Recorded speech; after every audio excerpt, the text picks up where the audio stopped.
The first time Caleb Hartman saw the boy with the roses, he didn't see a child at all. He saw a stain on the sidewalk, a nuisance, something small and forgettable, in the same way people forget a cracked curb or a torn poster on a wall. It was a cold afternoon in downtown Boston, Massachusetts, the kind of winter day where the sky looked like it had been scrubbed with steel wool. The streets were busy with suits and scarves, taxi horns, coffee cups steaming in gloved hands. And in the middle of all that money and movement stood a boy no older than 12, holding a bucket of roses that looked too bright for such a gray world. Red roses, white roses, pale pink roses. They were wrapped in cheap plastic, but they still carried beauty like a secret. Caleb Hartman, the millionaire everyone in the city recognized, stepped out of his black car with the confidence of someone who believed life was built to serve him. He wore a charcoal coat that looked like it cost more than most people's rent, and his shoes didn't touch puddles because he walked like the world would move out of his way. The boy stepped forward, smiling like he still believed strangers could be kind. Caleb didn't stop. But then the boy said something that made him stop. He didn't beg. He didn't whine. He didn't say, "Please help me."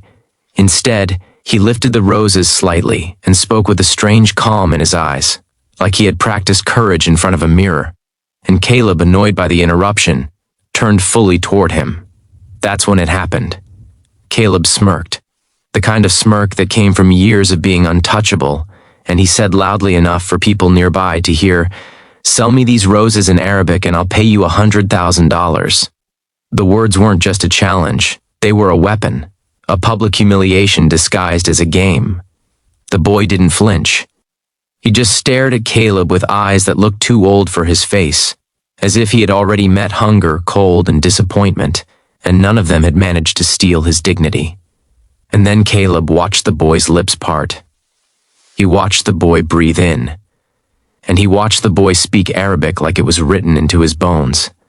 And in that exact moment, Caleb Hartman froze. Before we go deeper into this story, I want to ask you something from the heart. If you truly believe in kindness, second chances, and the idea that one moment can change a life forever, please take a second to like this video, comment your thoughts, share it with someone who needs hope, and subscribe to the channel. Your support keeps stories like this alive. The boy's name was Ethan Mercer, and nobody would have guessed it from the way he stood there, small, thin, wearing a worn hoodie with frayed sleeves and sneakers that had seen too many winters. His cheeks were pink from the cold, and his fingers trembled slightly around the plastic bucket handle. Yet his voice didn't tremble. His Arabic rolled out smooth and clear, not the broken kind someone memorizes from a phone app, but fluent like someone who had heard it spoken in kitchens and prayers and bedtime stories. People slowed down. A few stopped entirely. Even the man selling pretzels on the corner looked up. Caleb's smirk died. His face changed in layers, first confusion, then irritation, then something far deeper that didn't belong on a man like him. Fear. Because Caleb Hartman knew Arabic. Not the tourist kind, not the thank you and hello kind. He knew it the way a man knows the language of the place where he lost something he can never replace. The boy finished speaking, and for a second the street went strangely quiet, as if the city itself was holding its breath. Caleb swallowed hard, his throat suddenly dry. His eyes locked onto Ethan's face like he was staring at a ghost that had climbed out of the past and into the present. Ethan's expression didn't carry pride. It carried tiredness, hunger, hope. The complicated hope of someone who has been disappointed so many times that hope feels like a dangerous thing to hold. Caleb forced a laugh, but it sounded wrong, like a cracked bell. He reached into his coat pocket and pulled out a thick wallet. His fingers shook slightly as he slid out a card, then stopped. The boy didn't want a card. He wanted food, heat, a reason to keep going. Caleb finally spoke, slower now. "Where did you learn that?" Ethan's eyes dropped to the roses. "My mom." That simple answer hit Caleb harder than any insult ever could. Because Caleb hadn't heard that phrase, "My mom" in Arabic, in a very long time without feeling something sharp twist inside his chest. Ethan stood still, waiting. The roses in his bucket were beautiful, but the boy himself looked like a life that had been bruised too many times. Caleb noticed small things now, details he would have ignored before. The cracked skin on Ethan's knuckles, the faint dark circles under his eyes, the way he shifted his weight like standing still hurt, the way he kept glancing toward the subway entrance, like he was afraid of being chased away. Caleb, who owned half the buildings on that street, suddenly didn't feel like he owned anything at all. Ethan's story was not the kind people wanted to hear at fancy dinners. He didn't come from a dramatic movie plot. He came from reality, the kind of reality where bills don't care if you are a child and where grief doesn't stop just because you're young. His mother, Grace Mercer, had been a nurse, a good one, the kind who stayed late and held patients' hands when nobody else did. She had also been the kind of mother who turned scraps into meals and made cheap apartments feel like homes. But she got sick, fast, the kind of illness that doesn't ask permission. One year she was strong, the next she was gone. Ethan didn't have a father around, not in any way that mattered. He had bounced between relatives for a while, until the relatives ran out of patience. Then he landed in the cracks of the system, in shelters that smelled like bleach and sadness, in nights where he hugged his knees to keep warm, in mornings where he learned how invisible a child can become in a city full of adults. And somehow, even after all that, he still held roses like he believed love existed. Caleb listened to what Ethan shared in pieces, little fragments that fell out as the cold wind pushed them together on that sidewalk. Caleb wasn't used to listening. People usually talked to him, trying to impress him or sell him something. But Ethan wasn't trying to impress anyone. He was trying to survive. Caleb's mind drifted back to a different world. Years ago, long before he became Caleb Hartman the millionaire, he had been a young man with a different name and a different life. He had worked overseas for a short time, chasing opportunities, chasing money, chasing the illusion that success could fill whatever emptiness he carried. He had met a woman there, a woman with warm eyes and a laugh that made him believe he could be better. Her name was Miriam. Miriam spoke Arabic the way music speaks, soft, natural, full of meaning.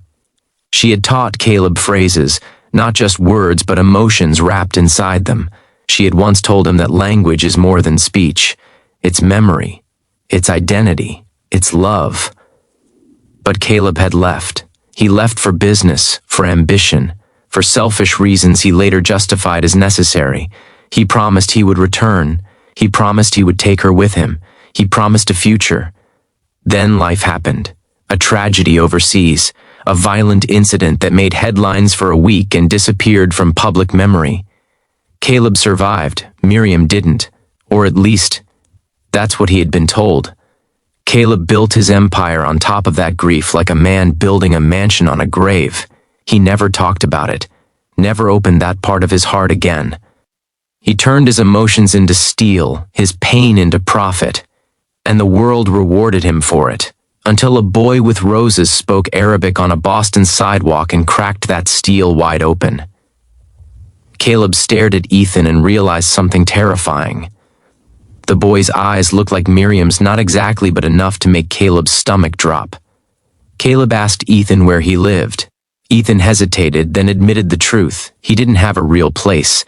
He stayed wherever he could, sometimes shelters, sometimes the subway station when it was warm enough to avoid freezing. Caleb felt anger rise inside him, but not at Ethan, at the world, at himself. At every moment he had spent sipping expensive drinks while children slept on concrete.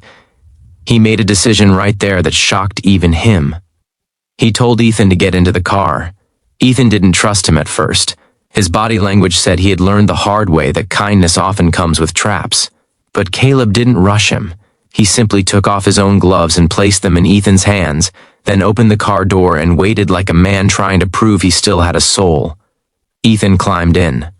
The drive to Caleb's penthouse was quiet, but it wasn't empty. It was filled with thoughts too heavy to speak aloud. Ethan stared out the window like he couldn't believe he was inside a car that smelled like leather instead of cold. Caleb watched him from the corner of his eye and saw a child who had forgotten what safety felt like. At the penthouse, Ethan stood near the entrance like he was afraid to touch anything. Caleb's home was beautiful in the way rich homes are beautiful. Clean, expensive, cold. It looked like nobody had ever cried there. Nobody had ever laughed too loud there either. Caleb told Ethan to eat. Real food, warm food. Ethan ate slowly at first, like he didn't trust the meal to stay.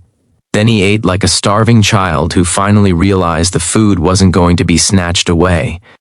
Later, Caleb gave Ethan a warm shower, clean clothes, and a guest room. But the biggest gift wasn't any of that. It was the way Caleb looked at Ethan, like he mattered. That night, Caleb couldn't sleep. He sat alone in his glass-walled living room, staring down at the city lights. His mind replayed Ethan's Arabic words again and again. Then he remembered a phrase Miriam once said, a phrase that meant everything. He searched it online just to be sure he remembered correctly. He did. And he realized Ethan had spoken that same phrase earlier, without even knowing what it meant to Caleb. It wasn't just Arabic, it was Miriam's Arabic. The next morning, Caleb took Ethan to a private investigator. Not to scare him, not to control him, but because Caleb needed the truth like a drowning man needs air. Within days, the truth came back. Ethan's mother, Grace Mercer, wasn't originally Grace Mercer. She had changed her name years ago. Her real name had been Mariam Al-Farouk. Caleb's hands went numb reading the report. His chest tightened so hard he thought he might collapse. His eyes burned. Miriam had survived. She had made it to the United States, pregnant, alone, terrified, and she had built a life under a new name, hiding from the past that once tried to kill her. She had never contacted Caleb because she believed he had abandoned her on purpose.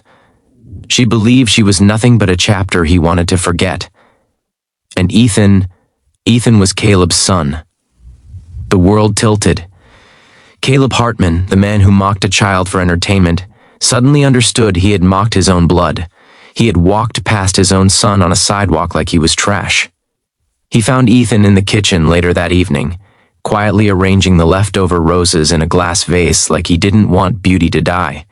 Caleb's voice broke when he spoke to him, and the boy looked up, startled by the sound of weakness coming from such a powerful man. Caleb didn't try to buy forgiveness. He didn't throw money at the moment. He simply sat down in front of Ethan and told him the truth, slowly, carefully, like handling fragile glass. Ethan listened, his face unreadable at first. Then his eyes filled. Not with instant love, not with instant trust. With pain. The kind of pain that comes from realizing the world stole something from you, and you didn't even know it was missing. Ethan didn't run into Caleb's arms. This wasn't a fairy tale. Instead, he whispered, "If you're my dad, why didn't you come?" And Caleb, for the first time in decades, didn't hide behind pride. He admitted his failures. He admitted his selfishness. He admitted he was wrong. He told Ethan he couldn't fix the past, but he would spend the rest of his life trying to be worthy of the future. Days turned into weeks. Caleb didn't just give Ethan a room. He gave him a life, a real school, therapy, medical checkups, a warm bed every night. Caleb started showing up to parent meetings like a man learning how to be human again. He learned Ethan's favorite foods, learned the way Ethan got quiet when he was scared, learned the small signs of trauma that love alone couldn't erase. And Ethan slowly changed too. The boy who once stood in freezing streets selling roses began to stand in classrooms holding books. The boy who once expected hunger began to expect dinner. The boy who once distrusted every adult began to believe, cautiously, that some people truly stay. One evening, months later, Caleb and Ethan walked down the same street where they first met. The winter had softened into early spring. The air still carried cold, but the sun had returned. Ethan carried a bucket of roses again, not because he had to, but because he wanted to. They approached the same spot on the sidewalk. Caleb stopped there, staring at the pavement like it was sacred ground. Ethan looked up and said softly, This is where you heard Mom's language again." Caleb nodded, unable to speak. Ethan handed him a single red rose. Caleb took it like it weighed 1,000 pounds, and then Ethan spoke in Arabic again, slow, clear, beautiful, not to impress anyone, but to honor his mother. Caleb's eyes filled as the words wrapped around him like a memory finally turning into healing. If this story touched your heart even a little, please don't stay silent. Like the video, subscribe, and share it so more people can believe that kindness still exists in this world. And before the ending, I have one special request from you. Comment roses if you believe one kind moment can change someone's entire life. Because that day, on a cold Boston sidewalk, Caleb Hartman learned the truth too late but not too late to change. The $100,000 he offered was nothing compared to what he almost lost. And the roses Ethan held weren't just flowers. They were proof that love can survive tragedy, proof that language can carry a mother's soul, proof that even the hardest hearts can break open and finally become human again.